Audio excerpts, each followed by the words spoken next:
હા.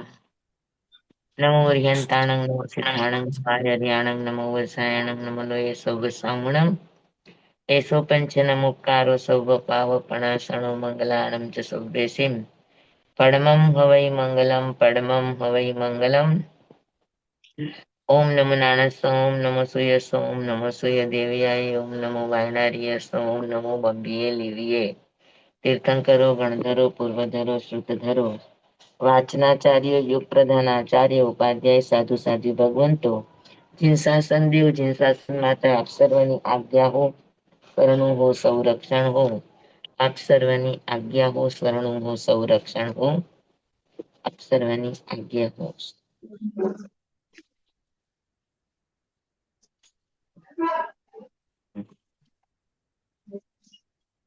જે બીજ ભૂત ગણાય છે અણપદ ચતુર્દશ પૂર્વના ઉપનેવ વિગમેવા ધ્રુવેવા મહતત્વના એકતાન સુશ્રુત જ્ઞાનનું દેનાર ત્રણ જગ નાથ જે એવા પ્રભુ અરિહંતને પંચાંગ આવે નમો એ 14 પૂર્વો નારચે છે સૂત્ર સુંદર સાથ જે તે શિષ્ય ગણને સ્થાપતા ત્રણ પદ ગણધર પદે જગન્નાથજી ખોલે ખજાનો ગૂઢ માનવ જાતના હિત કારણે એવા પ્રભુ અરિહંતને પંચાંગ ભાવે વંદના એવા પ્રભુ અરિહંતને પંચાંગ ભાવે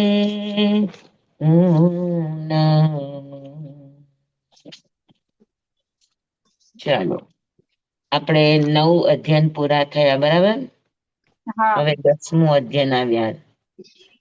10મું અધ્યયન છે સમાધિ. જેના જીવનમાં ધર્મ આવે, જેના જીવનમાં ધર્મ ઉતરે એના જીવનમાં શું આવે તો કે એના જીવનમાં સમાધિ પ્રગટ થાય. બરાબર ને? હા. પછી સમાધિ પછી આગળ શાંતિનો રસ્તો આવે. સૌથી પહેલા સમાધિ આવે અને પછી આવે શાંતિ. આત્મામાં શાંતિ હોય અને યોગોમાં સમાધિ હોય. યોગોમાં શાંતિ ન હોય. આપણે ચીલા ચાલુ શબ્દને કરી નાખ્યો છે એટલે આપણે એમ કહીએ કે હાઈસ મને શાંતિ થઈ, હાઈસ મને શાંતિ થઈ. તો શાંતિ જે તાત્પુરતી હોય એ શાંતિ નથી. જી. શાંતિનો અર્થ એ છે કે જ્યાં સુધી આત્માની અંદર સ્થિરતા ન આવે, જ્યાં સુધી આત્મભાવમાં આપણું અંદર રહેવાનું ના બને, સ્થિરતા ના આવે, ત્યાં સુધી શાંતિનો અનુભવ ના થાય. ને તો અહીંયા આપણે છે સમાધિ. આપણા હાથમાં સમાધિ સુધી પહોંચવાનું છે. પછી શાંતિનો રસ્તો એની મેળે અંદરથી જાગે. જી. બરાબર ને? તો જી. આપણા હાથમાં યોગો છે. તો યોગો દ્વારા ક્યાં સુધી પહોંચી શકાય? તો કે સમાધિ સુધી પહોંચી શકાય. હા.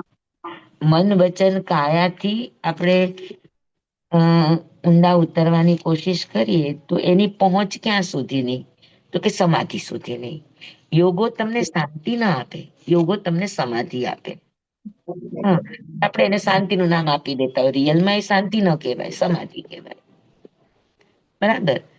અને પછી આત્માની શરૂઆત થાય, યોગોની સમાધિ પછી આત્માની અંદરની આરાધના શરૂ થાય. હા, તો યોગો એની સાથે સાધના, એનું ફળ સમાધિ. આત્મા એની સાથે આરાધના, એનું ફળ શાંતિ. સમજાણું?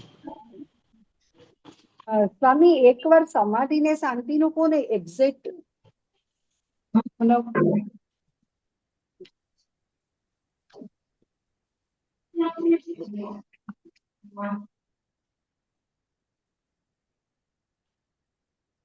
યોગો દ્વારા જે કંઈ પણ આપણે કરીએ છીએ સાધના, યોગો દ્વારા જે કંઈ થાય એને સાધના કહેવાય. અને સાધનાનું ફળ છે સમાધિ. બરાબર. અને ઉપયોગ અંદરથી જાગે, એટલે આત્મા અંદરથી જાગે, એનાથી થાય આરાધના. હા, અને એનું ફળ છે શાંતિ. શાંતિ. બધા આરાધના છે. કઈ વાંધો નહીં, કઈ વાંધો નહીં. અહીંયા બાજુમાં જ રહે છે. પછી હવે શું છે બેટા? પૈસા નથી, પૈસા ના લઈ આવે, પૈસા ના લઈ પૈસા ના લઈ. પછી આવશો થોડી બહુ બહુ જાગી છે, થોડી વાર પછી આવશો. 4 વાગે અમારું પૂરું થશે ભણાવવાનું. 4, 4:30 તમે આવજો પાછા.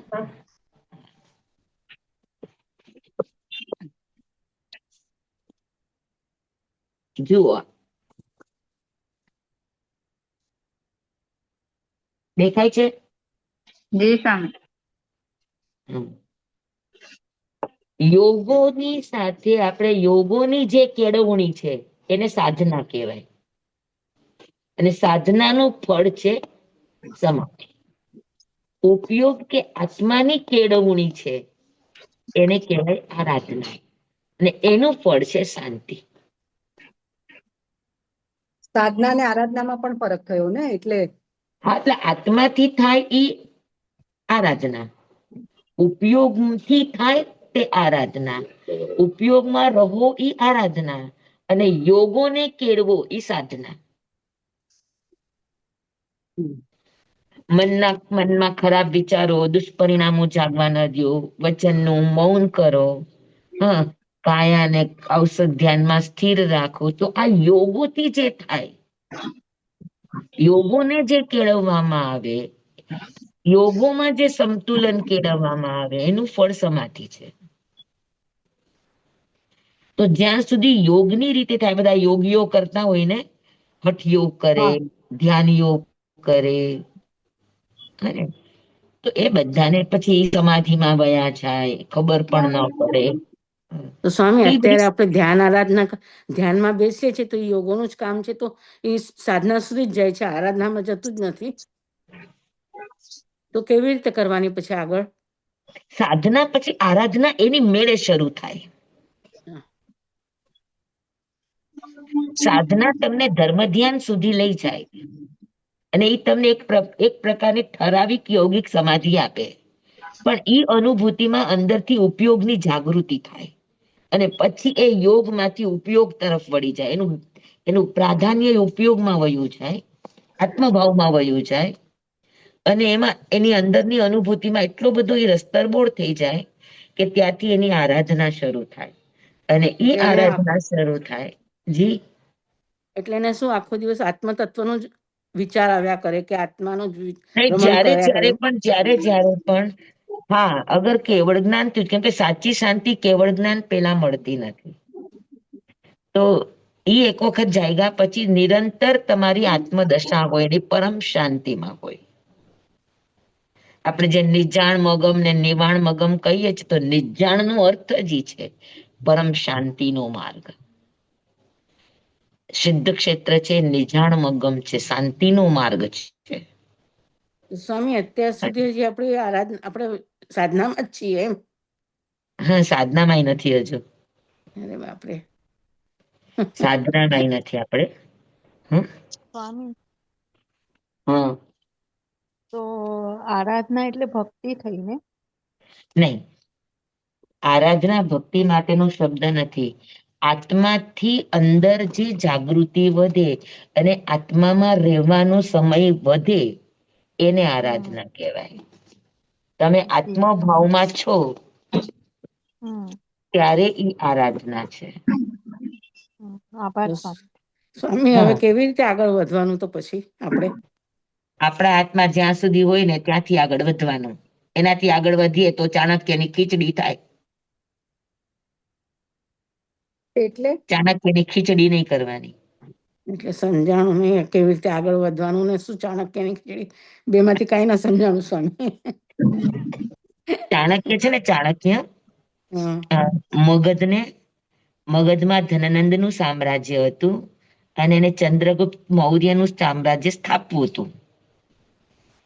આમ તો ચંદ્રગુપ્ત મૌર્ય પણ ધનનંદનો જ દીકરો હતો, પણ એ મોરાદેવી એમના જે દાસી હતા એમનાથી એમના દીકરા થયા હતા. જૈન ધર્મને માનનારા હતા ઈ. અને એના જે દીકરા થયા એ ચંદ્રગુપ્ત મૌર્ય. મોરાદેવી એના માનું નામ હતું ચંદ્રગુપ્તનું. અને ધનનંદના 100 દીકરા હતા, બધા રાજકીય એટલે ક્ષત્રિય હતા, પણ બધા એશો આરામ અને બધા જ નશામાં ડૂબ. એટલે રાજ્ય સંભાળી શકે એવી તાકાત એક ચંદ્રગુપ્તમાં જ હતી. તો ચાણક્યએ ખૂબ કીધું કે તમે ચંદ્રગુપ્તમાં પાત્રતા છે તો એને તમે રાજગાદી ઉપર બેસાડો, પણ ધનનંદે નહીં, ના પાડી કે ના, ક્ષત્રિયનું લોહી જ બેસશે. એટલે પછી એને બધાએ ચાણક્યની સભાની અંદર મસ્કરી કરી. એટલે ચાણક્ય એ સમયે સભામાં પ્રતિજ્ઞા કરી, પોતાની બ્રાહ્મણ હતા એટલે શિખા ખુલ્લી મૂકી અને એને પ્રતિજ્ઞા કરી કે ધનનંદનો નાશ એટલે ધનનંદના સામ્રાજ્યનો નાશ અને મૌર્ય વંશની સ્થાપના નહીં કરું ત્યાં સુધી મારી આ શિખા બાંધીશ નહીં. એને ખુલ્લી રાખી અને પછી એને ચંદ્રગુપ્તને તૈયાર કર્યા રાજકીય બધી જ એની કળાઓમાં. અને એને તૈયાર કર્યા પછી આમ ખરેખર ચાણક્ય ઈ સમયના જે મહામંત્રી શકડાલ હતા એમના શિષ્ય, એટલે પોતે પણ ચાણક્ય પણ જૈન ધર્મને ખૂબ જ માનતા. તો ચાણક્ય એક પ્રતિજ્ઞા કરી કે ચંદ્રગુપ્તની ચંદ્રગુપ્તને રાજગાદી આપી અને મૌર્ય વંશની સ્થાપના કરીશ, ત્યાં સુધી મારી આ શિખા ખુલી રહેશે. તો ધનનંદની પાસે સૈન્ય ઘણું મોટું હતું અને ચંદ્રગુપ્તની પાસે તો નવો હતો, એની સાથે એટલું કોઈ નહોતું, પણ જે ધનનંદના સામ્રાજ્યથી દુખી હતા એ બધા ચાણક્યમાં ભળ્યા હતા. અને ચાણક્ય અને ચંદ્રગુપ્તે એક વખત કોઈ પૂર્વ તૈયારી વગર સીધું એને મગધ ઉપર એટેક કર્યો. મગધ ઉપર એટેક કર્યો, એની પાસે કોઈ એટલું સામ્રાજ્ય નહીં, આની પાસે તો પુષ્કળ સૈનિકો. એટલે એની સામે ચંદ્રગુપ્ત અને ચાણક્ય હાર્યા અને પોતાનો ભાગી જીવ ગયા. બચાવવા ભાગ્યા. હમ. પાછળ ધનનંદનું આખું સૈન્ય હતું. બચવા માટે એને એક જંગલમાં એક ડોસીમાની ઝૂંપડીમાં આશરો લીધો અને ડોસીમાને કીધું કે આજે તમે અમને બેને છુપાવી દો, તમે પછી એનો તમને અવસરે જવાબ આપશું. માજી બહુ જ રાજકીય ભક્ત હતા, તો એને બેને સાચવા, ચંદ્રગુપ્તને અને આને ચંદ્રગુપ્તને અને ચાણક્ય. ચાણક્યને. પછી સાંજે બધા સૈનિકો વયા ગયા પાછા, એટલે એને કીધું કે મારી ભૂખ બહુ લાગી છે, કંઈક પણ, તો કે ખીચડી બનાવી દો, તો કે ચાલશે. અને ખીચડી એને બનાવીને તો ચાણક્ય એ સીધો વચ્ચે હાથ નાખ્યો ખીચડીમાં ગરમ ગરમ ખીચડી હતી, સીધો વચ્ચેથી કોળિયો લેવા ગયા તો હાથ દાઈ જા. એટલે માજીથી રહેવાનું નહીં, કે માજી કે તું તો ચાણક્ય જેવો મહામૂર્ખ છે. એટલે ચાણક્યના કાન ચમકા, કે હું જ ચાણક્ય છું ને માજી મને મૂર્ખો કે છે. એટલે પૂછ્યું કે માજી સમજ્યું નહીં, ચાણક્ય મૂર્ખ કેમ? તો કે આજુબાજુના રાજ્ય તરફથી આ રાજ્યને પુરવઠો મળે છે. અગર તમારે મગધ ઉપર સામ્રાજ્ય કરવું હોય તો પેલા આજુબાજુના નાના નાના ગામડાઓ જીતવા જોઈએ. નાના નાના ગામડાઓ જીતવા જોઈએ જ્યાંથી એનો પુરવઠો આવે છે અનાજ પાણીનો. ઈ બંધ થશે તો જ તમે ધનનંદને જીતી શકશો, નહીતર ધનનંદને જીતાશે નહીં. એટલે પછી ચંદ્રગુપ્ત કે ચંદ્રગુપ્તને સોરી એક જ મિનિટ પડી ગયો ના એ કે આજુબાજુના રાજા આજુબાજુના નાના નાના ગામડાને જીતા વગર સીધો આના ઉપર એટેક કરવા આવ્યો તો થાય શું? એ કે મોઢાની જ ખાવી પડે ને. એટલે માજી આવી ટકોર કરી એટલે ચાણક્યએ કાન પકડ્યો, સાચી વાત છે. પછી માજીને ઓળખાણ આપી કે હું પોતે જ ચાણક્ય છું. અને પછી માજી એમ થયું કે માજી રાજનીતિના ખરા જાણકાર છે. એટલે પછી માજી આગળ બધી બેસીને વાતો કરી. એટલે પછી માજીએ કીધું કે પેલા આજુબાજુના ગામડાઓ જીતો, પછી તમને ઓટોમેટિક આ રાજ્ય ઓટોમેટિક મળી જશે વગર લડાઈએ. અને આ વાત બતાવી. એ જ વાત એવી રીતે કે તમે સીધે સીધા આત્મા ઉપર જવાની ઈચ્છા કરો તો તમને ખીચડી જેવું જ થાય, મળે નહીં. પણ આજુબાજુ પેલા તમારા યોગોને સમાધિ કરો, આજુબાજુના પરિબળોમાં તમારી સમત્વ આવે, સમતુલન આવે, પછી તમે અંદર આત્મામાં જાઓ તો તમને સીધું આત્માનું મોતી પ્રાપ્ત થાય. પણ યોગોમાં ઠેકાણું ન હોય, જીવન વ્યવહારમાં ઠેકાણું ન હોય, સીધી આત્માની વાતો કરો તો આ નિશ્ચયની વાતો કરવા વાળાને બધાની આ જ દશા છે. જી કે નિશ્ચય નહીં સારો છે, ના નથી. આત્મા સારી વાત છે, ના નથી. પણ હજુ યોગોના જ ઠેકાણા નથી, યોગોમાં જ સંતુલન નથી, પરિસ્થિતિઓ સામે જ આપણી કોઈ કેળવણી નથી. અને સીધે સીધા જ આત્માની વાત કરશો તો થશે શું? તો કે વિભાવ થાય, બીજું કઈ ન થાય. સ્વામી હા, યોગ એટલે ક્ષેત્ર વિશુદ્ધિ વગરની સાક્ષી વિભાવ પેદા કરે. એટલે સ્વામી સમજાયું નહીં. ક્ષેત્ર વિશુદ્ધિ એટલે તમારા જીવનમાં ક્ષેત્ર વિશુદ્ધિ નથી, તમારા સંબંધોમાં ક્ષેત્ર વિશુદ્ધિ નથી, વેર વસૂલાતો છે, હા, ગમા અણગમા પડ્યા છે. તો જ્યાં સુધી ઈ જીવન આજુબાજુનું તમારું ઇન્દ્રિયોનું જગત, તમારા કામ ભોગોનું જગત, તમારા 3 યોગોનું જગત, તમારા સંબંધોનું જગત, એમાં જ્યાં સુધી તમારી ક્ષેત્રની વિશુદ્ધિ નથી થઈ અને સીધી તમે આત્માની સાક્ષી ભાવ તરફ જવાની વાતો કરો તો શું થાય? તો કે સમાધિ નો થાય, વિભાવ થાય. બહુ જ સરસ. જી સ્વામી. હે, આગ્રહ બુદ્ધિ વધી જાય. અને આગ્રહ બુદ્ધિ વધે એટલે જડપણું આવે, મતાર્થી બની જાય, જડ થઈ જઈએ ને. જડ થઈ જાય, જ્ઞાન શૂન્ય થઈ જાય. એટલા જી માટે સ્વામી. મહાપુરુષો કે પેલા આજુબાજુના યોગોને કેળવતા શીખો. આજુબાજુના ઉદય ભાવની અંદર આપણા આત્માને યોગોથી સંતુલન કરતા શીખડાવો. ઇન્દ્રિયો ઉપરના જગત ઉપર પણ સંતુલન મેળવતા શીખો. એમ આજુબાજુનું જગત જીતાઈ જશે, ઇન્દ્રિયો જીતાઈ જશે.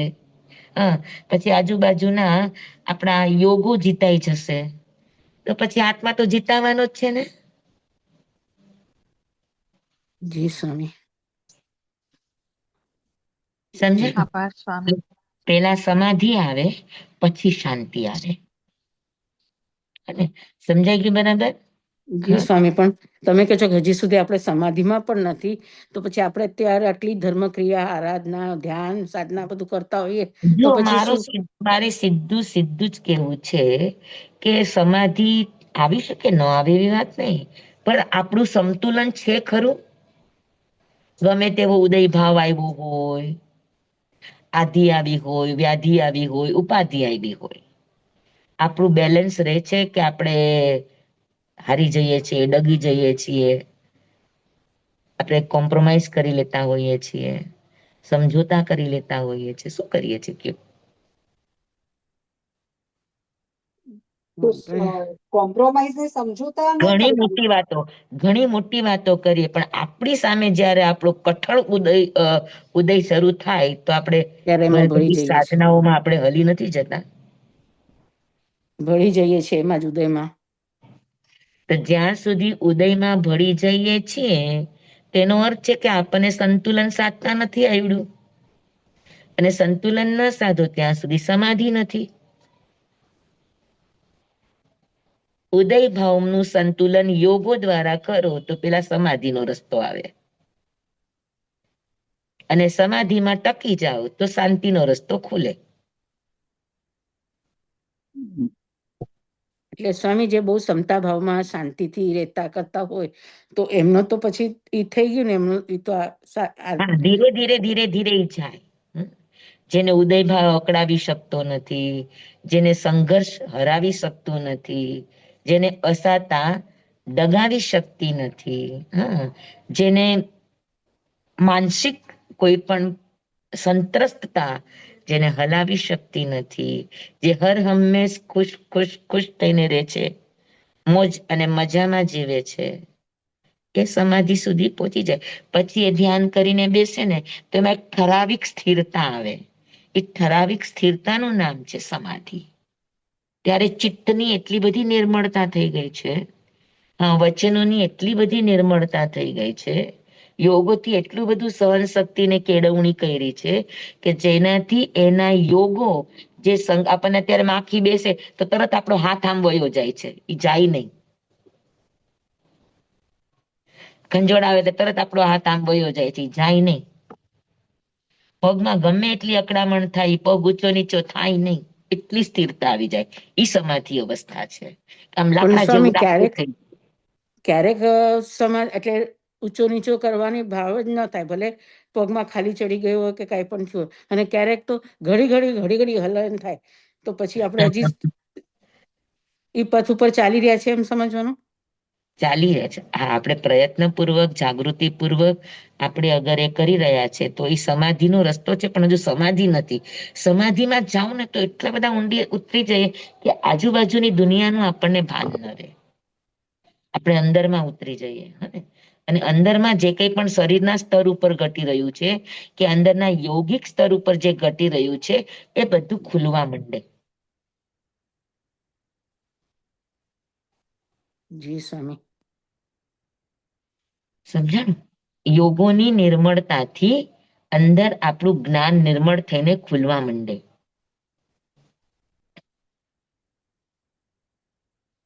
જી સ્વામી, બરાબર. ખૂબ ખૂબ આભાર, બહુ સરસ સમજાયું. તો સમાધિ આ અધ્યયન સમાધિનું છે, અને સમાધિની પ્રાપ્તિ સૌથી વધારે મન અને કાયા કરતા સૌથી સમાધિની પ્રાપ્તિ થાય વચનથી. ચિત્તની સમાધિ. ચિત્ત અગર તમારું નિર્મળ છે અને જે એમાં સમાધિ જાગે એ જ સમાધિ છે. કેમ કે વચનથી ચિત્ત બને. અને એ ચિત્ત તમારું અંદર તમે ચિત્તમાં સ્થિર થઈ ગયા, એ સમાધિ છે. અને ચિત્ત જ્યારે સમાધિસ્થ બને ત્યારે શરૂઆતમાં આખી આપણી આજુબાજુની દુનિયા ખુલવા માંડે. પછી જેવું એ આરાધનામાં જાય એટલે જ્ઞાન ખુલવા માંડે. મેં તમને કહ્યું હતું કે ચિત્ત સમાધિમય બને તો 10 વસ્તુની પ્રાપ્તિ થાય. મેં તમને લખાયું છે, યાદ છે?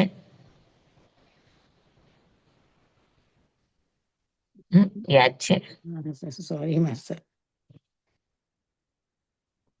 કે ચિત્ત સમાધિ ચિત્ત શેનાથી બને એ પણ તમને સમજાયું હતું. કેમ કે આરાધકતાનો આધાર જ ચિત્ત છે. ચિત્ત બરાબર તો આરાધક, અને ચિત્ત બરાબર નથી તો વિરાધક. અને ચિત્ત બને શેનાથી? તો કે વચનના પાચનથી. બોલવામાં અને સાંભળવામાં આ બેયનું પાચન થાય ત્યારે ચિત્તનું નિર્માણ થાય. પણ અગર આપણા વચનમાં સમાધિ નથી, વચનમાં આપણો શું કહેવાય, સંયમ નથી, ભાષામાં સંયમ નથી, તો શું થાય? તો કે ચિંતાઓ જાગે, આ બધા સ્ટ્રેસ આવે, પછી શું કહેવાય, ડિપ્રેશન આવે. તો આ બધું અસંતુલિત ચિત્તના રોગો છે. સમજણ બરાબર? મન કરતા પણ વચનનું પાચન અત્યંત અનિવાર્ય છે. અને મેં તમને જ્ઞાતા સૂત્રનું એક દ્રષ્ટાંત કહ્યું હતું, કહીશ તો તમને તરત યાદ આવશે કે આરાધક અને વિરાધકનો રેશિયો મેં તમને કહ્યો હતો.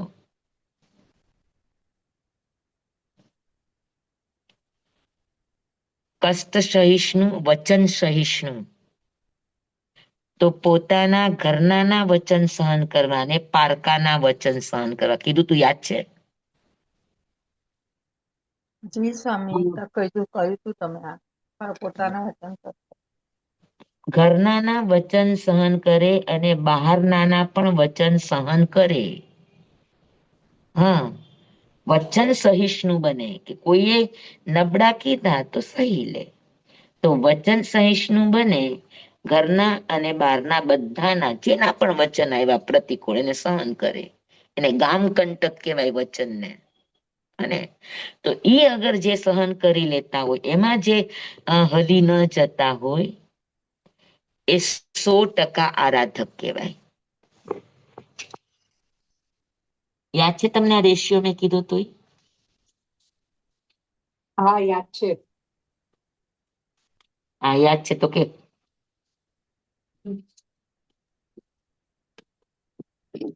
4 ભંગ છે. હા, 4 ભાઈ. ઘરનાનું સહન કરે અને બહારનું પણ સહન કરે. ઘરનાનું સહન કરે અને પછી બહારનાનું સહન ન કરે. હા, બરાબર. પછી ઘરનાનું સહન કરે, બહારનાનું ન કરે. બહારનાનું ન સહે. ઘરનાનું ન કરે ને બહારનાનું કરે. બહારનાનું બહારનાનું ન કરે. પછી બહાર નાનું કરે ને ઘરનાનું ન ને કરે. ઘરનાનું ન કરે. અને પછી બંનેનું ન કરે. ઘરનાનું ન કરે ને બહારનાનું ન કરે. અને ઘરનાનું ન કરે. અને ચોથું છે કે બંનેનું ન કરે.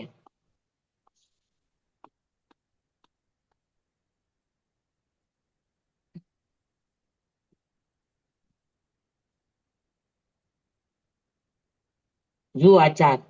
હમ. હવે ઘરનાનું પણ સહન કરે અને બહારનાનું પણ સહન કરે તો 100% આરાધક.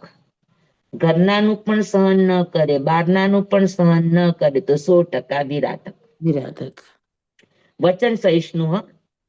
ઘરનાના વચન સહન કરે ને બહારનાના વચન સહન કરે તો 100% આરાધક. ઘરનાના વચન પણ સહન ન કરે, બહારના વચન પણ સહન ન કરે તો 100% વિરાધક. હવે ખરા રેશિયાની ખબર આ 2 ભંગમાં પડે, કે ઘરનાનું સહન કરે ને બહારનાનું સહન ન કરે તો એમાં રેશિયો કોનો 90%. વધશે? આરાધકનો રેશિયો વધશે કે વિરાધકનો રેશિયો વધશે? આરાધકનો. આરાધકનો. આરાધકનો. ઘરનાનું સહન કરે, બહારનાનું સહન ન કરે તો એ આરાધકનો રેશિયો વધારે, 70-30. તો ઈ ઘરનાનું સહન કરે, બહારનાનું સહન ન કરે તો ઈ દેશ વિરાધક. દેશ વિરાધક એટલે જરાક જ વિરાધકપણું છે પણ જાજુ આરાધકપણું છે. અને ઘરનાનું સહન ન કરે, બહારનાનું સહન કરે તો એ વિરાધક. પણ વિરાધક જ થાય ને સ્વામી. વિરાધક. વિરાધક ભાવ વધારે. વિરાધકનો રેશિયો મોટો આવે. વિરાધકનો એમાં ભાવ દેશ વધારે. આરાધક આવશે. હા. ઘરનાનું દેશ આરાધક એટલે આરાધક ભાવ જરાક જ છે, બાકી જાજા વિરાધક ભાવ છે. બરાબર. ઘરનાનું સહન કરે ને બહારનાનું સહન ન કરે એમાં આરાધક ભાવ વધારે છે, વિરાધક ભાવ ઓછો છે. દેશ વિરાધક, જરાક જ વિરાધક, બાકી બધું આરાધક. હા, અને ઘરનાનું સહન ન કરે, બહારનાનું સહન કરે તો દેશ આરાધક. સમજાણું બધાને? સ્વામી આ દેશ વિરાધક ને આરાધક એ ન સમજાણા બે શબ્દ, મતલબ સમજાઈ ગયો પણ શબ્દ ન સમજાણા. આ લખું છું જુઓ, એક સર્વ આરાધક, બરાબર, એક સર્વ વિરાધક.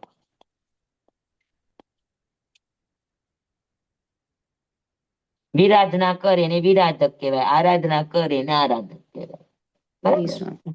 પછી એક દેશ આરાધક અને એક દેશ વિરાધક.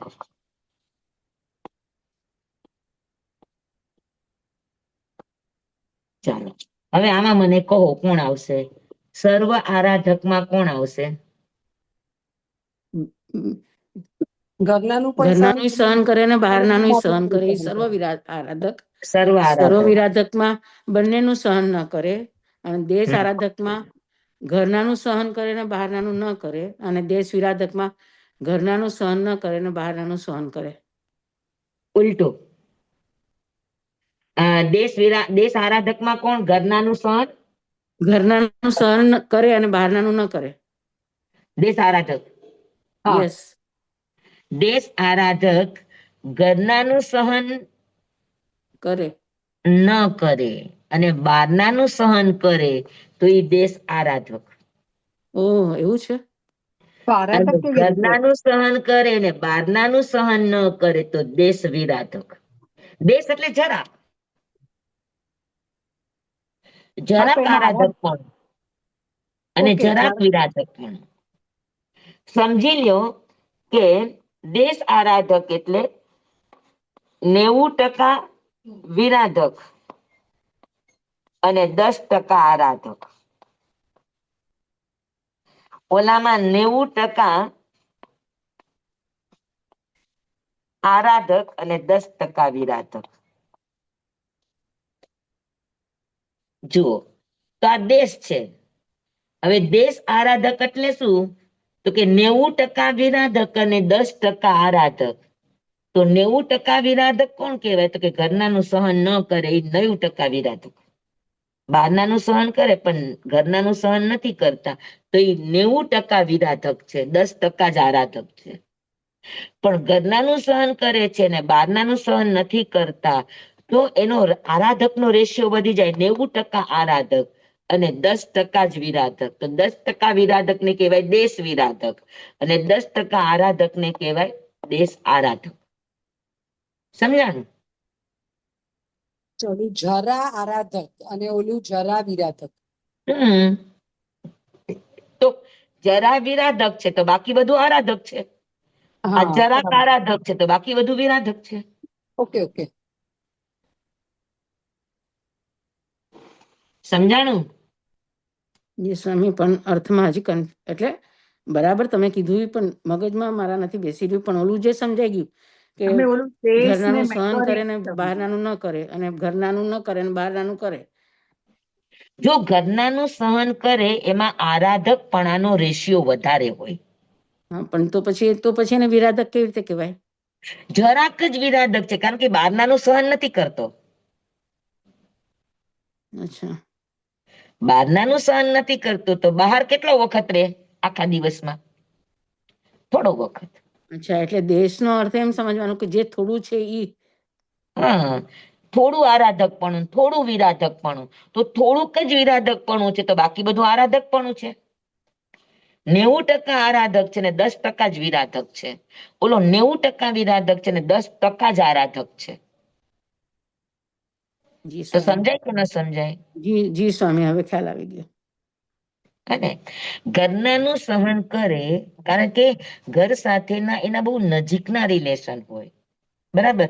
ઘરમાં જરાક પણ ઊંચા નીચાપણું હોય તો બહાર જાય તો પણ એની અસર એના મનમાં રહે. પણ બહાર કઈક એવું ઊંચા નીચા થયું તો ઘરમાં એટલી અસર ન રહે. અગર ઘરમાં ઘર તરીકે હોય અને પ્રેમાળ વાતાવરણ હોય, વાત્સલ્યભર્યું વાતાવરણ હોય તો બહારનું બધું માણસ ભૂલી જાય. સમજાય છે? જી ઘરના સ્વામી. સંબંધો નજીકના છે, પ્લસ ઘરની સાથે વધારે રહેવાનો અવસર છે. ત્યાંનું સહન કરતા આવડી જાય તેનો આરાધકનો રેશિયો વધી જાય, 90% આરાધક થઈ જાય. ખાલી બહારનાનું સહન નથી કરતો તો એ 10% વિરાધક રે, પણ ઘરનાનું સહન ન કરે. ઘરે આમ હાવત થઈને ફરતો હોય, બહાર મીંડડી થઈને ફરતો હોય, તો બહાર કેટલો વખત, જરાક વખત રહેવાનું ને બહાર કઈ બધાય તો તમારું અપમાન ન કરે, તો બહાર તો તમારે સહન કરવાનો વારો જ ઓછો આવે. એટલે દેશ આરાધક. એટલે દેશ આરાધક. જી સ્વામી, હવે સમજાઈ ગયું. આભાર સ્વામી, ખૂબ.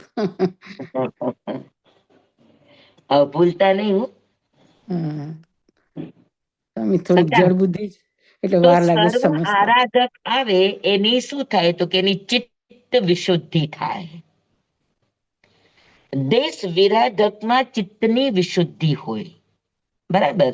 કારણ કે કષ્ટ સહિષ્ણુની સાથે સાથે વચન સહિષ્ણુ બન્યા છે. તો વચન સહિષ્ણુ જે પણ બને, વચન સહન કરતા જ્યારે આવડી જાય ત્યારે એમાં આરાધક ભાવો આવે. અને ઈ આરાધક ભાવો આવે તો શું થાય, તો કે ચિત્ત એનું નિર્મળ બને.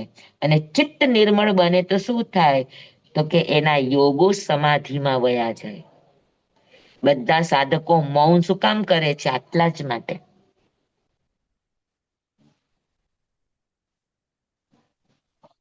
હા, સમજાણું? જી સ્વામી. પાકું? જી. તો આ અધ્યયન સમાધિનું છે. અને સમાધિ છે એટલે એનો અર્થ એ છે કે ચિત્તની નિર્મળતા છે. હા, અને ચિત્તની નિર્મળતા, ચિત્તની ધ્યાનસ્થ અવસ્થા, ચિત્તનું શુભ ધ્યાનની અંદર સ્થિર થવું, આ બધાને સમાધિ કહેવામાં આવે. બરાબર. અને જેમ જેમ એની ચિત્તની સમાધિ વધતી જાય તેમ તેમ એની અંદર આરાધક ભાવોનું આવિર્ભાવ શરૂ થાય. અને જેવો આરાધક ભાવ શરૂ થાય એટલે એને અંદરની દુનિયા, અંદરનું જ્ઞાન, આ બધું જ એનું ખુલવા માંડે. બરાબર. જી સ્વામી. તો તે સ્વામી એવી દશા આવે જલ્દી. તો હવે આપણને આ સહેલું છે કે નહીં?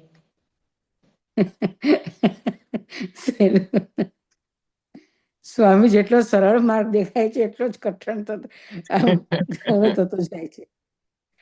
મુશ્કેલ. સમાધિ એટલે સાવ સરળ રહ્યું કે બસ વચન ને પચાવો, બીજું કઈ નહીં.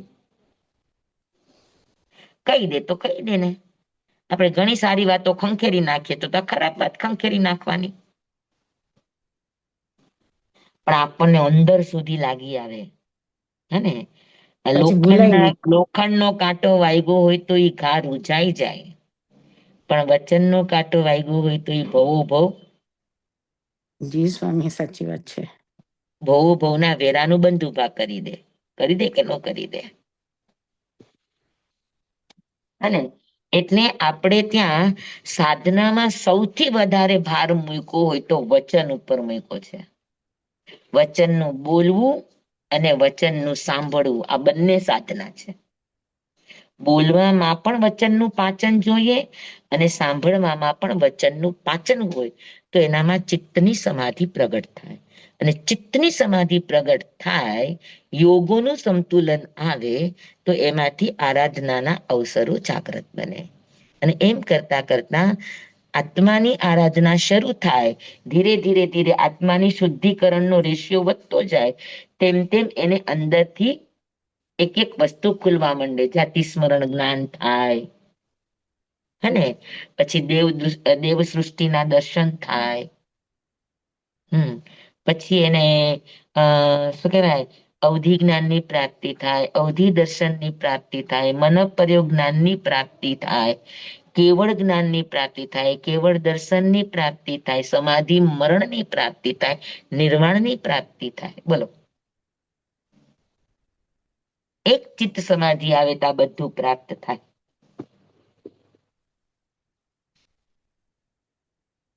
બરાબર છે? જી સ્વામી. પછી ક્યાંથી સરળ કહેવાનો આ માર્ગને? હા. સરળ ભવના સંસ્કાર પડ્યા છે બોલવાના, અને આ બધામાં ક્યાંથી માર્ગ સરળ થાય? ઘરમાં જે કોઈ પણ બોલે ને તો ખોટું નહીં લગાડવાનું, એટલું તો કરી શકો ને. હા એ તો કરીએ છીએ સ્વામી હવે. તો એ સ્વામી વચન Okay. સહિષ્ણુ બનો તો ધીરે ધીરે એના માર્ગ ખુલે, પછી એમાં આપણે પુરુષાર્થ ન કરવાનો હોય. યસ, તમે ખાલી એટલું કરો, ન ખુલે તો મને કહેજો. તું સ્વામી શું કરવાનું કે છે? અવાજ કટ થઈ ગયો, મારે ન સંભળાવાનું. વચન સહિષ્ણુ કરે તો એની મેળે જ એના માર્ગ ખુલે, કઈ ન કરવું પડે. મેં કીધું હા, ન કરવું પડે, તમે કરો એક વખત, સહન કરવાનું શીખો. પેલા એમ કરો, ઘરનાનું સહન કરવાનું શીખો. કે ઘરના કાંઈ પણ કહી દે, તમને ગમે તે શબ્દોથી બોલાવે, તમને લાગી નહીં આવવું જોઈએ. પછી આપણને એમ થાય કે ઘરના આવું બોલે છે, આપડી કેમ સમાધિ રે, આની કરતા આપણે જુદા રહીએ તો સારું, આપણું મન તો સમાધિમાં રે. હને થાય કે ન થાય એવું? થાય. પેલા ઈ સહન કરતા શીખવાનું કે ઘરના જે બોલે બોલવા દેવાના. ગુસ્સામાં બોલી જાય તો બોલી જાય, એને કે આપણા પ્રત્યે દુર્ભાવ ન હોય એવું સમજાય ને. ઈ ધીરે ધીરે સહન કરતા આવડે ને. અને આપણને સૌથી વધારે ઘા ઘરનાનું જ લાગે ઈ બોલે એટલે. બહારના કદાચ આપણને બે ગાળ આપી દે તો એમ થાય કે બહારના છે, આપી દીધી, આપણે હસતા હસતા વયા જઈએ. પણ ઘરના એ કઈક કીધું હોય, સેજ ટોન પણ બદલાઈ ગયો ને તોય આપણને લાગી આવે, ન લાગી આવે? અને પછી યાદ રહે સ્વામી ઘણા વખત સુધી. કારણ કે એની સાથે બહુ નજીકના સંબંધો હોય ને, એટલે ઈ સીધી આપણા હાર્ટ ઉપર ને નાભી ઉપર અસર કરે, આપણી નાભી હલાવી નાખે.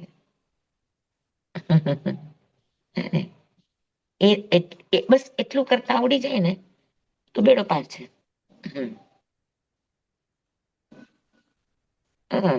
તો બોલવાનું પણ વિવેક અને સાંભળવામાં પણ સહિષ્ણુતા, આ બે ચીજ આવે તો એને ચિત્તની સમાધિનો રસ્તો ખુલે. બરાબર? જી સ્વામી. વાહ ભાઈ વાહ. આશીર્વાદ આપો કે હવે એવા માર્ગે ચાલીએ સ્વામી. અરે આપણા ઉપર તો શાસનના બધાના ઉપકાર છે, આશીર્વાદ છે, તો જ તો આપણને આ બધું સાંભળવાનો અવસર મળ્યો છે. એટલે આવું આપણને સાંભળવા ક્યાં મળે છે? મળે છે? સ્વામી પણ હવે એ રસ્તે ચાલુ પુરુષાર્થ કરવા માટે આપણને પણ સામાન કરવાનું કેવા વાળા ઘણા હોય, સામાયિક પ્રતિક્રમણ કરો કેવા વાળા ઘણા હોય, તપસ્યા કરો કેવા વાળા ઘણા હોય. જી પણ બધાના વચન સહન કરો તે માસ કમણ કરતા એ મોટો લાભ છે. જી સ્વામી સાચી વાત છે. પણ એટલે સામાયિક કરવી ઘણી સહેલી છે. હા સ્વામી, એટલે કેવું એમ થયું ને કે તમે તમારી સાધના કરતા કરતા આરાધનામાં જાઓ તો ઓટોમેટિક તમારા ગુણસ્થાન એની મેળે જ ચડવા લાગે. તમારે કઈ ડાયરેક્ટ કે હું 12માં પહોંચીને 11માં ઈ પુરુષાર્થ કરવાની જરૂર નથી. એટલે આ તમે સાધના કરતા કરતા આરાધનામાં વધો તો ઈ તમે એની મેળે જ તમે ગુણસ્થાન સુધી. સાધના કરતા કરતા આરાધનામાં ઓટોમેટિક વધી જશો, વધવા જવું નહીં પડે. એની મેળે જ ઈ પ્રોસીજર થાય. ચિત્ત સમાધિ બની એટલે સમજી લો રસ્તો ખુલ્લો. અગર કોઈએ કઈ કીધું અને તમને અંદરમાં પણ એની અસર ન થઈ અને તમે એવા ને એવા પ્રસન્ન છો કે ઠીક છે, પણ નફટાઈ ન આવે હો એમાં. એ તો કેતા રે, આપણે સાંભળવાનું જ ને, આ કાનેથી સાંભળીને આ કાને કાઢી નાખો તો તમે એની સાથે નફટપણું કર્યું. ઘૃણા કરી છે, તિરસ્કાર કર્યો છે, એ નહીં.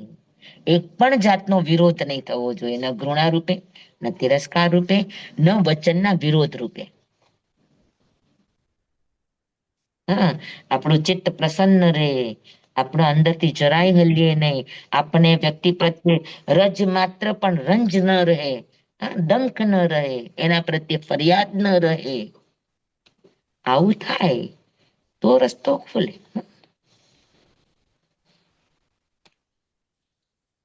બોલો, છે ને તૈયારી?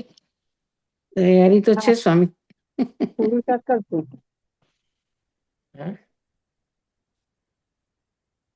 આપણે તો કઈક કહી દે તો આમ ઝાડ લાગી જાય, ઝાડ નો લાગવી જોઈએ. અને આમ પગ થી માથા સુધી આપણે આમ હલી જઈએ, એ હલવું ન જોઈએ. બસ અને પાછું ક્યારે વાર કરશું આપણે એ પણ વિચાર આવે કે ક્યારે મને તક મળે ને હું બોલું. સમય આવે ત્યારે બતાવી દઈશ. સાચી વાત છે સ્વામી. બહુ એવું હવે નથી થતું, પણ પેલા ઘણું એવું જ થતું હતું સ્વામી. હમ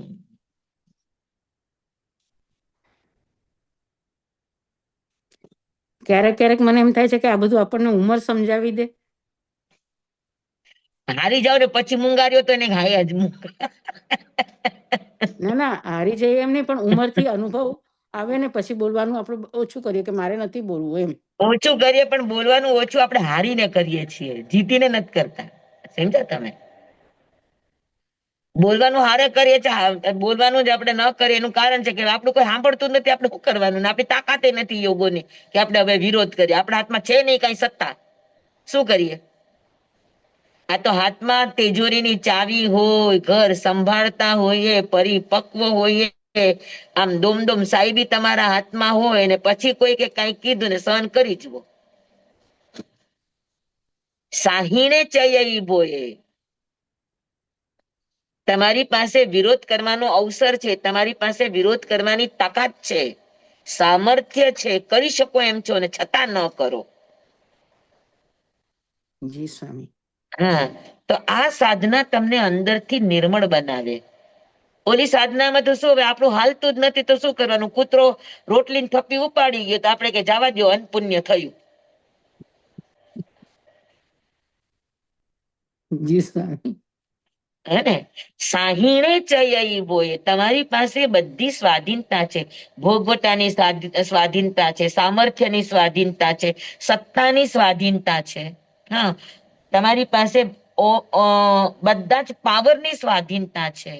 અને પછી તમે જો એનું સંતુલન જાળવો તો એ તમારી સાધના અંદરથી તમને આખા બદલી નાખે. જી સ્વામી. બરાબર? જી એકદમ. પાકું? જી. હવે જી મારામાં આવે તો સારું. તો ચિત્તની સ્વસ્થતા, અંદરનો સંતુષ્ટિ, મનનો જરા માત્ર પણ નારાજગી ન હોવી, શુભ ધ્યાનનું હોવું, ચિત્તની એકાગ્રતા હોવી, રાગાદી ભાવોથી નિવૃત્તિ હોવી, યૌગિક સ્તર ઉપર ભાવનાત્મક પારિણામિક બેલેન્સ રહેવું, સંતુલન રહેવું, આધિ વ્યાધિ ઉપાધિમાં સ્થિરતા રહેવી, સંતુલન રહેવું, અનુકૂળતા હોય કે પ્રતિકૂળતા હોય એમાં અનુરૂપતા કેળવવી. અનુરૂપતા એટલે સુખમાં સુખી નહીં ને દુઃખમાં દુઃખી નહીં.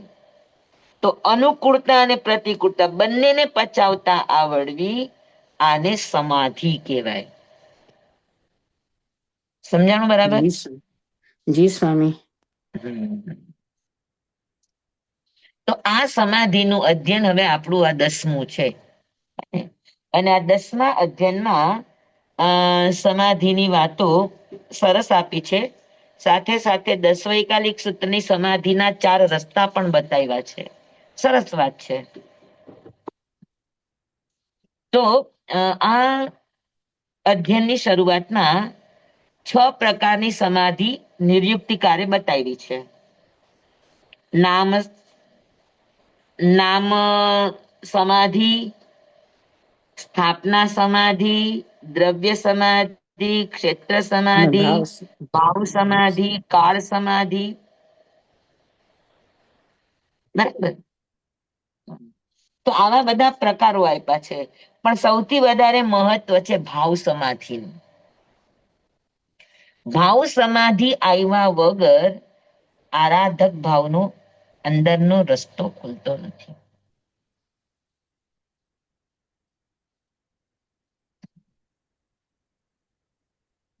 ચાલો હવે આપણે 6 પ્રકારની સમાધિને સમજીએ. સૌથી પહેલા નામ સમાધિ. નામ સમાધિ એટલે શું? કોઈનું નામ સમાધિ રાખી દીધું. પછી એનામાં સમાધિ હોય કે ન હોય પણ એનું નામ સમાધિ રાખ્યું તો એ નામથી સમાધિ છે. બરાબર? કોઈનું નામ લક્ષ્મીદાસ રાખી, કોઈ નામ લક્ષ્મી રાખ્યું તો એનું નામ લક્ષ્મી છે, પણ લક્ષ્મી હોય ન હોય એ જરૂરી નથી. એમ સમાધિ હોય ન હોય એટલું જરૂરી નથી, પણ નામથી એનું નામ સમાધિ આપ્યું તેને નામ સમાધિ કહેવાય. કોઈ જગ્યાનું નામ આપ્યું સમાધિ સ્થાન, એ નામથી સમાધિ છે. બરાબર? પછી આવે નામ સમાધિ આવે, પછી આવે સ્થાપના સમાધિ. સારું. સ્થાપના સમાધિ એટલે શું?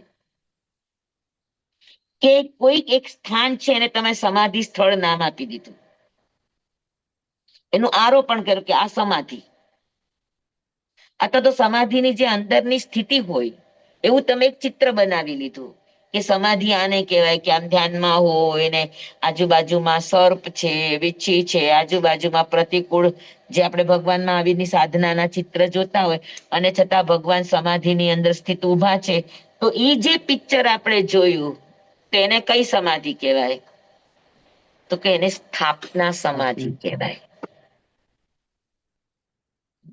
સ્થાપના સમાધિ એટલે સમાધિનું ચિત્ર, સમાધિનો આકાર, સમાધિનું આરોપણ, ત્રણેય આવે.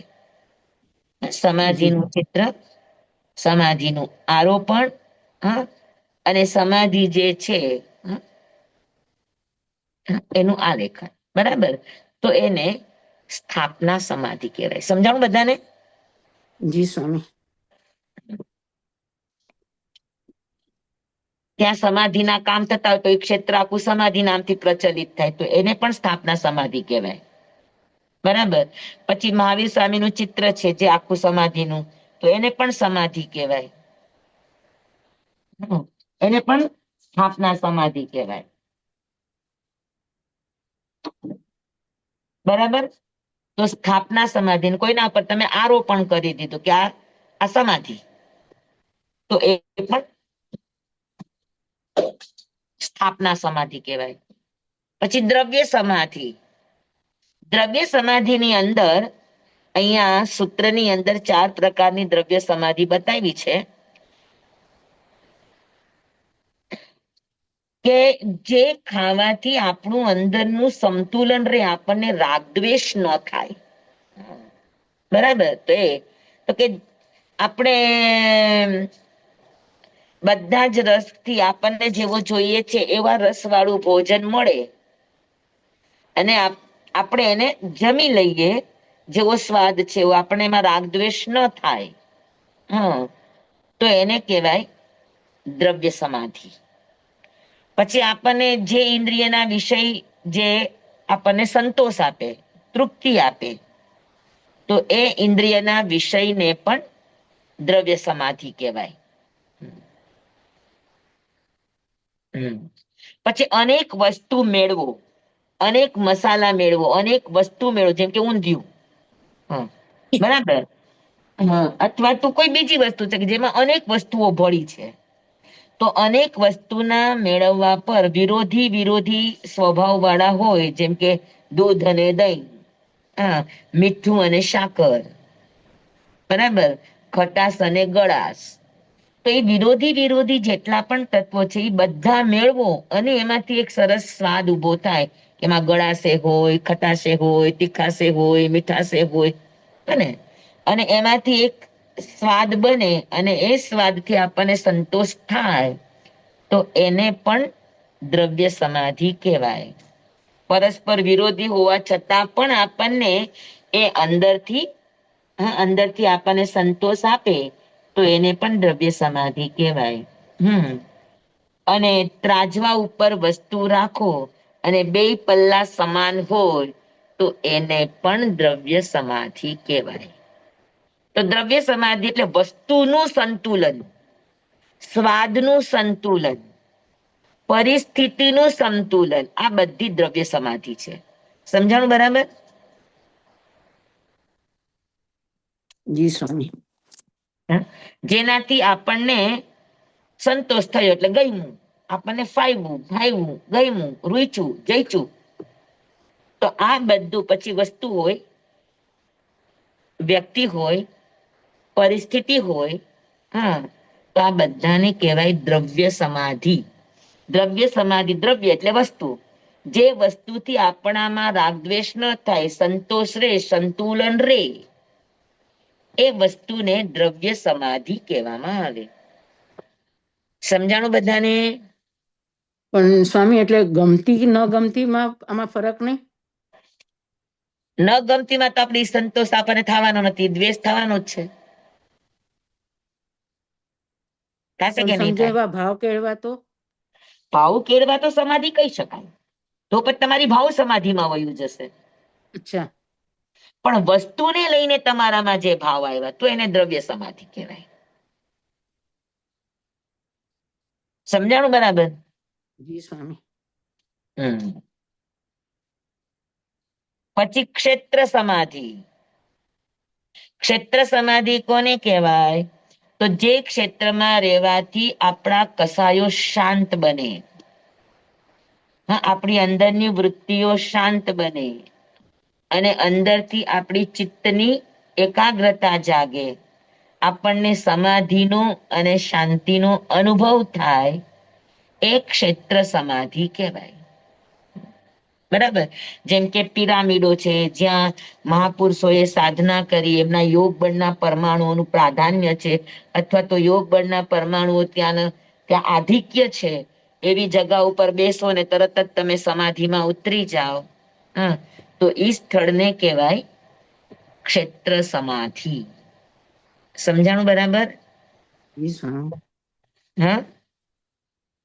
જી.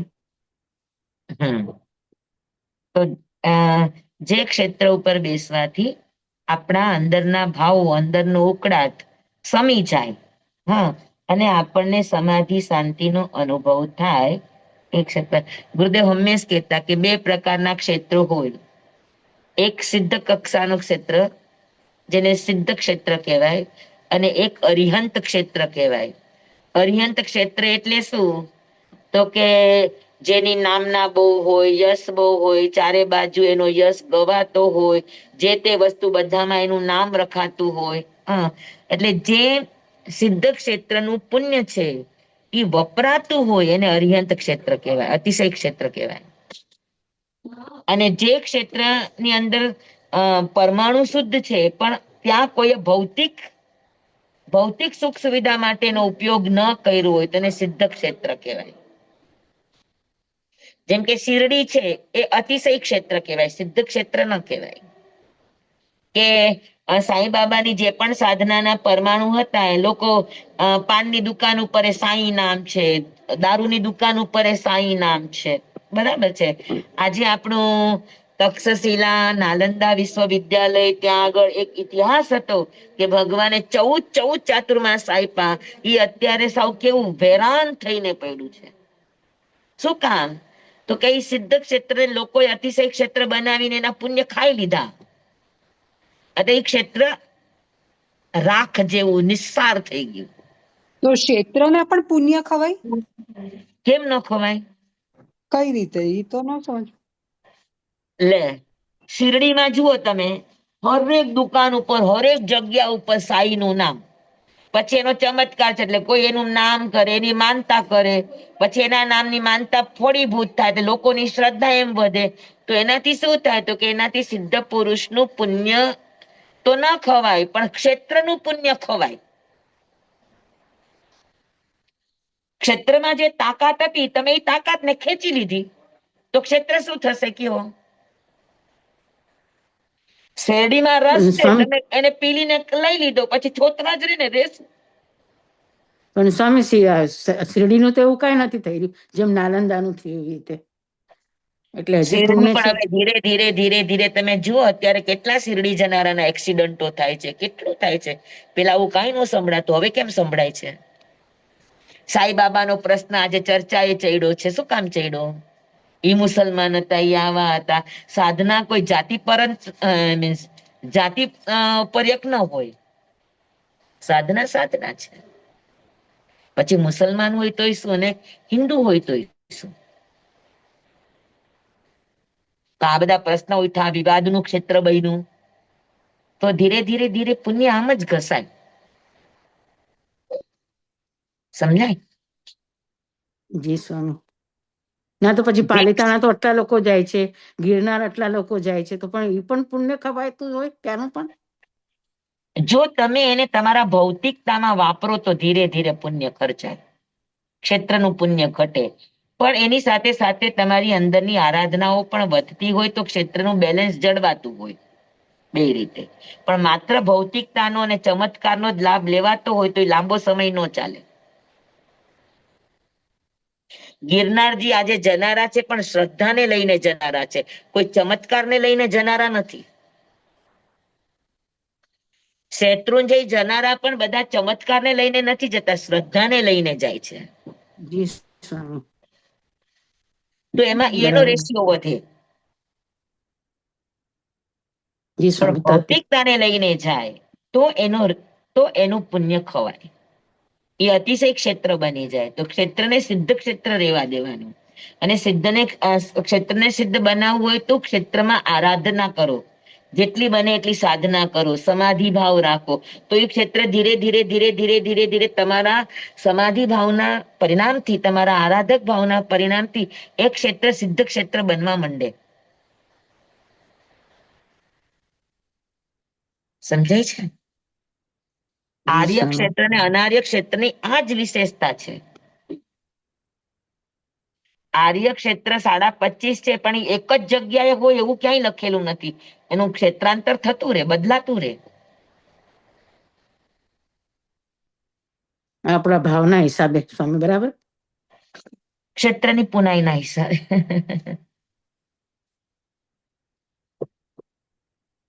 કા તમે પુણ્ય ખાઓ અને કા તમે ત્યાં આગળ આરાધના કરો. સંતોની, સાધકોની, આ બધાની અસાધનાઓ જે ક્ષેત્રમાં વધારે થાય તો એ ક્ષેત્રનું પુણ્ય ખર્ચાય. દ્વારકા નગરી બૈરી એની પાછળ એ જ કારણ છે કે એનું પુણ્ય ખાવા કરતા લોકોએ ભોગ વિલાસમાં અને સંતોની વિરાધના, ગજસુકુમારની હત્યા, હા, પછી ઓલા કેવા ઋષિનું અપમાન, દારૂના નશા, હા, પંચેન્દ્રિયની હિંસા, શું થાય કયો જોઈ. હમણાં ઓલું તમારું ક્યાંનું બોલીવુડ આખું આગે બળ્યું, કેટલા મહિના આગ ચાલી.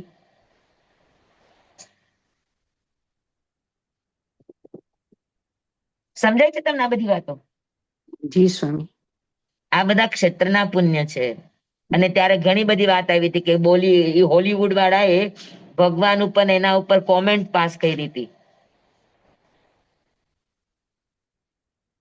હા, તો આવી ઈશ્વરીય તત્વ, ઈશ્વરીય પુનાઈના આપણા ભારત વર્ષની અંદર આર્ય ક્ષેત્રની અંદર આના પરમાણુઓ પડ્યા છે, યોગ બળના પરમાણુઓ. અને એ યોગ બળના પરમાણુઓ હાજરા હાજર હોય.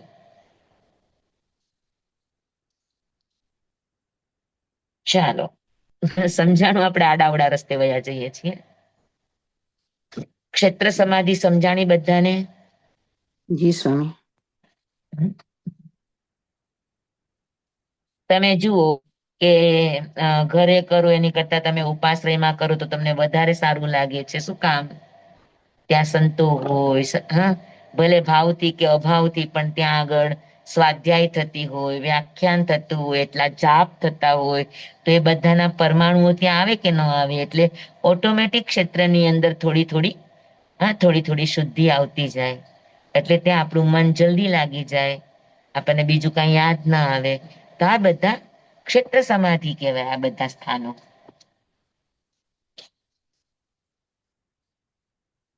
બરાબર? જી સ્વામી. હા, જી. કાળ સમાધિ ને ભાવ સમાધિ 4.25 થયા.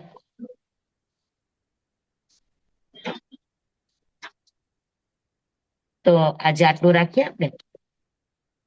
જી સ્વામી. કાળ અને ભાવ સમાધિ પણ સમજવા જેવી છે. જી સ્વામી. હા, તો પછી આપણે એ અવસરે લઈએ. અને પછી હા, 10 વૈકાલિક સૂત્રના સમાધિ સુધી પહોંચવાના 4 માર્ગ છે, એ પણ આપણે વિચારશું. જી સ્વામી. હને? હમ. તો બધાને સમજાઈ ગયું ને સમાધિનું? જી સ્વામી. જમવાય તમે કાલે હાજી, કાલે સવારે. કાલે છે ક્લાસ? કાલે સવારે. સ્વામી મારે જ્યાં નીકળવું છે હું મૂકું છું. જમવાઈદમ વચ્ચામિનમ વિનખરમ અચખરમ પયહીનમ વિનયહીનમ જોગહીનમ ઘોષહીનમ સુઠ્ઠુદીનમ દુઠ્ઠું પડી છે. એમાં કાલે કહો સજ્જાઓ, કાલે ન કહો સજ્જાઓ, સજ્જાએ સજ્જાય એમ. સજ્જાએ ન સજ્જાય એમ. ભણતા ગણતા ચિંતવતા વિચારતા સુણતા સાંભળતા જ્ઞાનીઓના અનંત અનંત ભાવો છે, અનંત અનંત પર્યાવો છે, અનંત અનંત ગમા છે, અનંત અનંત નહી છે, અનંત અનંત નિક્ષેપ છે, અનંત અનંત રહસ્ય છે, અનંત અનંત ખુલાસાઓ છે. આમાંથી કોઈ પણ ભાવ ભેદ નહીં, નિક્ષેપ ગમા રહસ્ય ખુલાસાનું સ્ખલન છદમસ્ત ભાવે મારા બોલવામાં, કહેવામાં, સમજાવવામાં આવ્યું હોય, આપના સાંભળવા, સમજવામાં આવ્યું હોય તો અરિયણ કેવડી ગુરુ ભગવાન આપની સાક્ષીએ, આત્મા પરમાત્માની સાક્ષીએ તસ્મે તમેવ સત્યમ તમેવ સત્યમ નિસંકમ જમ ભવેયમ શિવમ ભંતે શિવમ ભંતે શિવમ ભંતે તિબ્બે ઓરિયંતાણંગ નમો સિદ્ધાણંગ નમો આયર્યાણંગ નમો વજ્રાયાણંગ નમો લોહે સૌ સાવણંગ.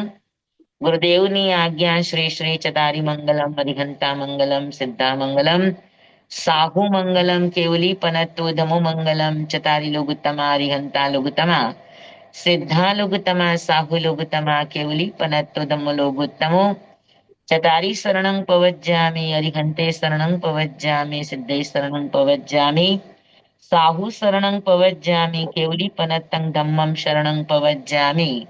ચાર શરણા ચાર મંગલ ચાર ઉત્તમ કરે જે નર ભવસાગરમાં ન બુડે તે નર. સકલ કર્મનો આણેય અંત મોક્ષ તણા સુખ લય અનંત. ભાવ ધરીને જે ગુણ ગાય તે જીવ તરીને મોક્ષે જાય. સંસારમાં હી શરણાચાર અવર શરણ નહીં કોઈ. જે નર નારી આદરે અક્ષય વિચલ પદવી હોય અંગૂઠે અમૃત વસે. લબ્ધિ તણા ભંડાર શ્રી ગુરુ ગૌતમ સ્વામીજી ભગવાનને સમરીએ તો સદાય મનવાંચિત ફલદાતાર સદાય મનવાંચિત ફલદાતાર. બોલો ભગવાન મહાવીર સ્વામી કી જય. પૂજ્ય ગુરુદેવ કી જય. આપ બધાએ આપનો ખૂબ ખૂબ ખૂબ ખૂબ આભાર ધન્યવાદ. સ્વામી. સાતામાં હાજી રહેજો સ્વામી. હાજી જય જી. જિનેન્દ્ર. કાલે સવારે વચન 7 વાગે કે 7:30? 7 થી 8. 7 થી 8. ઓકે. ભલે. દિશા. હાજી અને આજે સાંજે મૂળ પાઠ હશે ને? હા. બસ. કેટલા વાગે હોય છે સ્વામી? 7:30 ઉર્મિલા થી 8:30. સાંજે 7:30 થી 8:30. 7:30 થી 8:30. જી. ચાલો, જય જિનેન્દ્ર. જય જિનેન્દ્ર. Thank you Urmila. જય જિનેન્દ્ર.